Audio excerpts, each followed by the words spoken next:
오늘 하나님께서 우리에게 주신 말씀은 출애굽기 30장 17절에서 38절입니다.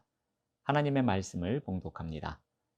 여호와께서 모세에게 말씀하여 이르시되 너는 물두멍을 노수로 만들고 그 받침도 노수로 만들어 씻게 하되 그것을 회막과 제단 사이에 두고 그 속에 물을 담으라. 아론과 그의 아들들이 그 두멍에서 수족을 씻되 그들이 회막에 들어갈 때에 물로 씻어 죽기를 면할 것이요 제단에 가까이 가서 그 직분을 행하여 여호와 앞에 화제를 살을 때에도 그리할지니라. 이와 같이 그들이 그 수족을 씻어 죽기를 면할지니 이는 그와 그의 자손이 대대로 영원히 지킬 규례니라. 여호와께서 모세에게 또 말씀하여 이르시되 너는 상등 향품을 가지되 액체 모략 500세겔과 그 반수의 향기로운 육개 250세겔과 향기로운 창포 250세겔과 계피 500세겔을 성소의 세겔로 하고 감람기름 한 흰을 가지고 그것으로 거룩한 관유를 만들되 향을 제조하는 법대로 향기름을 만들지니 그것이 거룩한 관유가 될지라. 너는 그것을 회막과 증거계에 바르고 상과 그 모든 기구이며 등잔대와 그 기구이며 분향단과 및 번제단과 그 모든 기구와 물두멍과 그 받침에 발라 그것들을 지극히 거룩한 것으로 구별하라. 이것에 접촉하는 것은 모두 거룩하리라. 너는 아론과 그의 아들들에게 기름을 발라 그들을 거룩하게 하고 그들이 내게 제사장 직분을 행하게 하고 이스라엘 자손에게 말하여 이르기를 이것은 너희 대대로 내게 거룩한 관유니 사람의 몸에 붙지 말며 이 방법대로 이와 같은 것을 만들지 말라. 이는 거룩하니 너희는 거룩히 여기라. 이와 같은 것을 만드는 모든 자와 이것을 타인에게 붓는 모든 자는 그 백성 중에서 끊어지리라 하라. 여호와께서 모세에게 이르시되 너는 소압향과 나감향과 풍자향의 향품을 가져다가 그 향품을 유향에 섞되 각기 같은 분량으로 하고 그것으로 향을 만들되 향 만드는 법대로 만들고 그것에 소금을 쳐서 성결하게 하고 그 향 얼마를 곱게 찧어 내가 너와 만날 회막 안 증거계 앞에 두라. 이 향은 너희에게 지극히 거룩하니라. 내가 여호와를 위하여 만들 향은 거룩한 것이니 너희를 위하여는 그 방법대로 만들지 말라. 냄새를 맡으려고 이 같은 것을 만드는 모든 자는 그 백성 중에서 끊어지리라. 아멘. 오늘은 거룩하고 정결하게 라는 제목으로 하나님의 말씀을 전합니다. 오늘 본문은 세 단락으로 나눌 수 있습니다. 17절과 22절과 34절이 여호와께서 모세에게 말씀하여 이르시되로 시작합니다. 여호와의 명령이 세 번 나옵니다. 어떤 명령입니까? 성막과 제사장을 거룩하고 정결하게 하기 위한 명령입니다. 자, 먼저 물두멍과 관련된 명령입니다. 성막들에 놓이는 것 중에 물두멍이 있습니다. 물두멍은 쉽게 말씀드리면 놋대야라고 생각하시면 됩니다. 18절을 보시면 너는 물두멍을 놋으로 만들고 그 받침도 놋으로 만들고 회막과 제단 사이에 두고 그 속에 물을 담으라고 합니다. 물두멍의 재료가 무엇입니까? 놋입니다. 놋은 회막문에서 수종드는 여인들의 거울을 만들 때 사용한 것이었습니다. 이것은 불순물이 없는 순수함을 나타내는 재료입니다. 또한 물두멍의 위치가 어디입니까? 회막과 제단 사이입니다. 제단을 지나 회막까지 갈 수 있는 사람은 오로지 제사장뿐이었습니다. 그러므로 놓인 위치를 통해 누구를 위한 성막 기물인지 알 수 있습니다. 물두멍의 중요한 것은 용도입니다. 그래서 19절을 보시면은 아론과 그의 아들들이 그 두멍에서 수족을 씻되 제사장은 회막 앞에 있는 제사장을 위한 안전장치인 물두멍에서 자신을 점검하는 시간을 갖습니다. 물두멍은 아론과 그의 아들들, 즉 제사장이 손발을 씻기 위해 제작된 성막의 기물이었습니다. 제사장은 성소 안으로 들어갈 때나 제단에서 제물을 바칠 때 반드시 손을 씻어야 했습니다. 제사장은 제단에서 직분을 수행할 때 하나님 앞에 서는 사람들이었습니다. 그 직분을 감당하기 전에 자신을 정결하게 씻어야 했습니다. 이는 하나님의 임재를 상징하는 성막과 하나님께 드리는 제사를 경홀히 여기지 않기 위함입니다. 최대한 정결하게 하나님 앞으로 나아가기 위한 준비의 장소였습니다. 다음으로는 관유에 대한 명령을 하십니다. 하나님은 모세에게 거룩한 관유를 만들라고 명령하십니다. 이것의 재료를 소개하는데요. 먼저 모략 500세겔, 육개 250세겔, 창포 250세겔, 계피 500세겔의 향품을 이야기합니다. 무려 1500세겔의 향품인데요.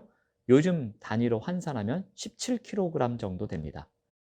이것을 감람류 한 흰, 요즘 단위로 환산하면 4에서 6리터 정도입니다. 여기에 섞어서 만듭니다. 우리 25절 말씀을 보면은 그것으로 거룩한 관유를 만들되 향을 제조하는 법대로 향기름을 만들지니 그것이 거룩한 관유가 될지라. 거룩한 관유는 직역하면 거룩한 부음의 기름입니다. 거룩한 관유는 거룩하게 구별되어야 하는 곳에 사용되는 것입니다. 즉, 특별한 목적을 위해서 구별하는 것입니다. 평범한 것을 거룩한 것으로 바꾸시는 분은 여호와이십니다. 여호와는 관유를 부음으로 거룩하다고 선언하셨습니다. 그러므로 이 기름을 바른 대상은 하나님께 바쳐진 거룩한 존재로 선포되는 것입니다. 그래서 성소의 기구에 기름 부음을 합니다. 26절부터 28절 보면은 회막과 증거계, 또 상, 또 등잔대, 분향단, 번제단, 물두멍, 그 받침 등 모든 기구에 관유를 뿌리게 됩니다. 또 29절에 보면은 그것들을 지극히 거룩한 것으로 구별하라. 이렇게 관유를 뿌림으로 말미암아 거룩한 것으로 구별했습니다. 또한 여호와께서는 이 관유를 회막 안에서 여호와를 섬기는 아론과 그 아들들에게 발라 그들을 거룩하게 구별하라고 명령하십니다. 30절 말씀을 보시면은 너는 아론과 그의 아들들에게 기름을 발라 그들을 거룩하게 하고 그들이 내게 제사장 직분을 행하게 하고 그들이 회막에 들어갈 때 성례 의식처럼 관유를 발라야 한다는 것입니다. 이 규례는 여호와께서 영원한 규례로 삼을 것을 명령하십니다. 또한 관유와 관련하여 주의사항도 말씀하시는데요. 32절을 보시면은 사람의 몸에 붙지 말며 이 방법대로 이와 같은 것을 만들지 말라. 이는 거룩하니 너희는 거룩히 여기라. 관유는 회막 안으로 들어갈 수 없는 일반 백성의 몸에 부어서는 안 되는 것이었습니다. 일반적인 용도로 사용해서도 안 되는 것이었습니다. 그 이유는 분명했습니다. 관유가 거룩한 것이기에 모든 백성이 거룩하게 여겨야 하기 때문이었습니다. 세 번째로 명령하는 것이 향입니다. 여호와께서는 거룩한 향을 만들 것을 명령하십니다. 재료를 소개하는데요. 34절 보시면 소합향이 나오고 나감향이 나오고 풍자향이 나오고 이러한 향품을 유향에 섞으라고 합니다. 그러니까 이 소합향, 나감향, 풍자향은 주로 식물이나 연체동물의 껍질에서 나오는 진액을 말합니다. 이러한 진액을 유향에다 섞는 거죠. 그리고 여기에 한 가지 더 중요한 것을 섞는데 35절 말씀을 보면 그것으로 향을 만들되 향 만드는 법대로 만들고 그것에 소금을 쳐서 성결하게 하라고 합니다. 소금의 역할이 무엇입니까? 소금의 역할은 향료를 순전하고 거룩하게 만드는 역할을 하는 것이었습니다. 이러한 거룩한 향을 만드는 목적이 무엇입니까? 그 목적에 대해서 36절에 이렇게 이야기합니다. 그 향 얼마를 곱게 찌어 내가 너와 만날 회막 안 증거계 앞에 두라. 이 향은 너희에게 지극히 거룩하니라. 향은 곱게 찌어 여호와께서 임재하실 회막 안 증거계 앞에 두기 위함이었습니다. 거룩한 관유는 증거계를 포함해 성막 전체 기구에 사용되었습니다. 하지만 향은 오로지 회막 안에서도 지성소에 놓인 증거계 앞에 둠으로써 여호와께서 이스라엘 백성을 만나기 위해 임하시는 가장 거룩한 공간에 향을 내기 위해 사용되었습니다. 우리가 이와 같은 성소의 도구를 통해 무엇을 배울 수 있을까요? 물두멍, 관유, 향은 명확한 목적이 있는 것입니다. 물두멍은 씻기 위해 물을 담아 놓는 기구입니다. 이것은 더러움을 씻고 정결하게 되어야 함을 나타냅니다. 이것은 육체적인 정결을 넘어 영적인 정결의 상징이 되는 것입니다. 거룩한 관유는 성막의 모든 기구와 제사장을 거룩하게 하는 일에 사용됩니다. 거룩한 향은 증거계 앞에서 사용되어 하나님의 임재를 상징하는 가장 거룩한 공간이 됨을 나타냅니다. 이와 같은 기구는 성막과 제사장의 거룩과 정결을 위한 목적으로 사용되었습니다. 그런데 이러한 원칙이 잘 지켜지기 위해서는 필요한 것이 있습니다. 바로 습관입니다. 즉, 몸과 마음에 깊이 배는 것이 필요합니다.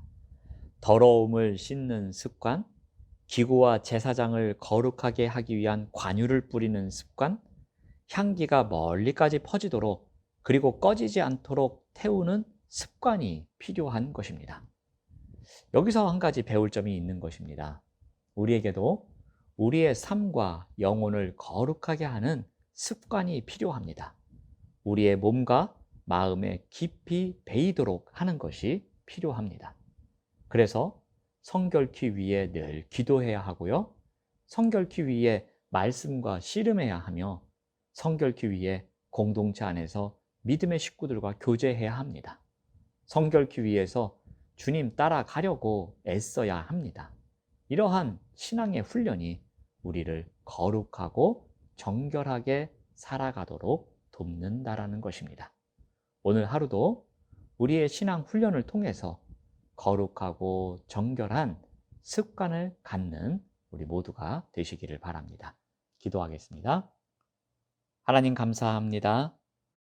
거룩하고 정결한 삶을 위해 오늘도 몸과 마음에 깊이 배어 있는 거룩한 습관을 갖고 살아가도록 인도하여 주시옵소서. 예수님의 이름으로 기도드립니다. 아멘. 생명의 말씀으로 나를 채우사 주의 길 예비케 하소서.